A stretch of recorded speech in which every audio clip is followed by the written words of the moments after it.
దీన్ని నేను డెకాథ్లాన్లో కొన్నాను. ఇది FLX కంపెనీ. దీన్ని నేను కొని 5 days అయింది.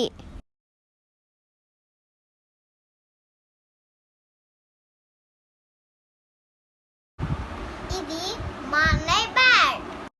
ఇది మా అన్నయ్య మంచిగా మెయింటైన్ చేశాడు. ఇది FLX కంపెనీ. ఈ మోడల్ పేరు KW100. ఇది కాశ్మీర్ విల్లో. ఇది మా అన్నయ్య డెకాథ్లాన్లో కొన్నాడు. ఇది మా అన్నయ్య 5 days బ్యాక్ కొన్నాడు.